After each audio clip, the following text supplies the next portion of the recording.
On November the 3rd, the UN General Assembly approved its 30th non-binding resolution calling for an end to the US economic embargo of Cuba.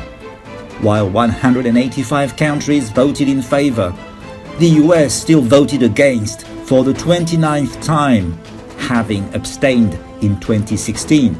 Saying no is a routine act for the United States. The UN resolutions that the US most commonly reject are the ones that support the common interest of humankind, but do not serve in favor of the US's national interests. The former US Secretary of State, John Quincy Adams, said, "America is the well-wisher to the freedom and independence of all.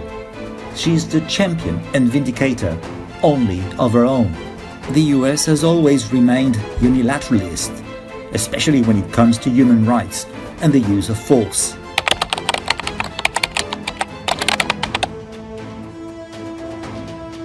In 2020, the US voted against 69% of the UN General Assembly resolutions, more than any other UN member state.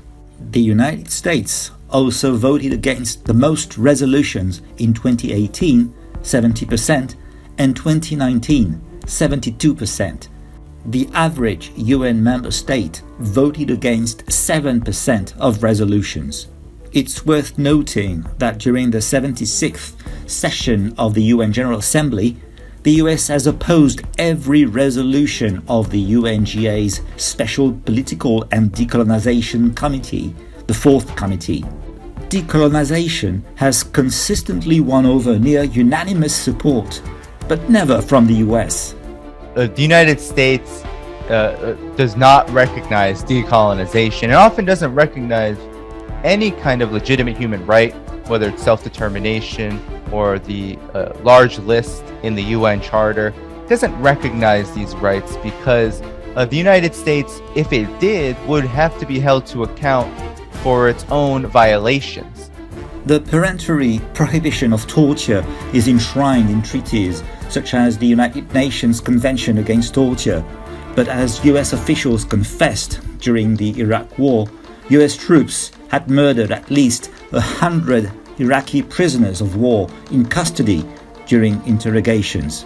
Nevertheless, torture or enhanced interrogation was still used by the CIA on captured terrorist suspects to gain intelligence.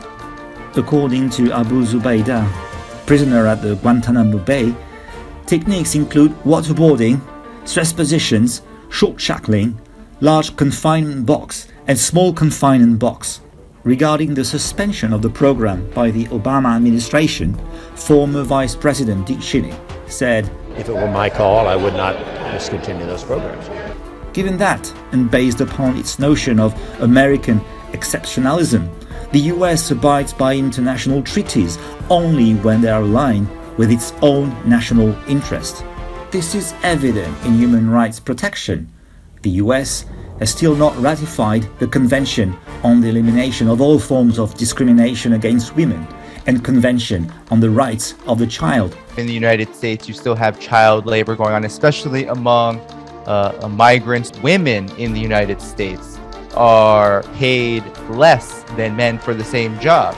On May 30, 2021, President Joe Biden said, "We could do nothing but speak out for human rights around the world because that's who we are." Despite its self-assigned core values of democracy, liberty, and human rights, the US remains a long-standing impediment to labor rights worldwide. According to official US statistics, in 2021 alone, 747 child labor cases were found in violation of the Fair Labor Standards Act, and 545 minors were found working in hazardous conditions.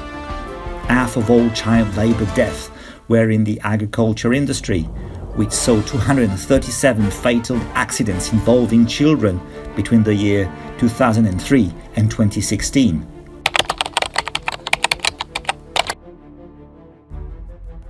America First stands at the heart of US foreign policy, while meddling in the internal affairs of other countries to ensure America's hegemony.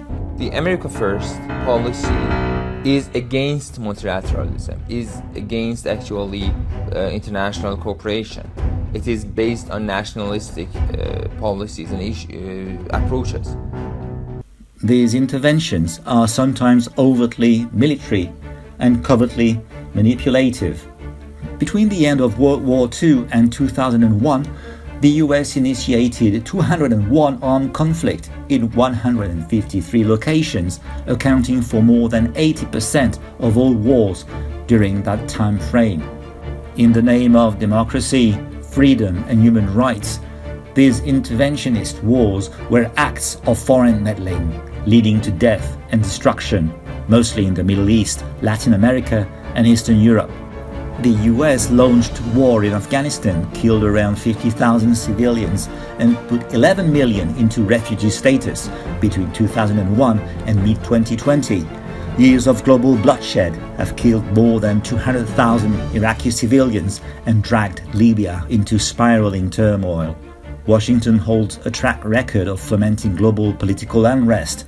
In Latin America, it continues on with historical meddling in accordance with the Monroe Doctrine, while in the Middle East and Eastern Europe, it has instigated or orchestrated the Arab Spring and color revolutions. The US has long undermined international rules, coercing other nations to choose its side, and retaliated against those that have refused to comply. As the US withdrew from Afghanistan, it froze $9.5 billion in central bank assets, halted foreign aid that once constituted nearly 80% of the national budget, and destroyed equipment that could have been used for civilian reconstruction. The confiscations and sanctions have fueled one of the gravest humanitarian crises on the planet. Here in Afghanistan, we have today 3.4 million IDPs, conflict-induced IDPs, who are still to find a solution. We have more than 3 million refugees in Iran and Pakistan, and many of them want to come back home. By leveraging its oversized weight in international politics and economics, the US has in varying instances resorted to economic seduction, financial sanctions, inciting riots, election manipulation, and other ruses to subvert ideologically hostile countries. All this had no other purpose than to uphold America's selfish interests, which is an accurate reflection of the American mentality and behavior. The US's claim to be a champion of freedom and human rights is nothing but self-touching and deceitful rhetoric. The democracy implication only backfires on US.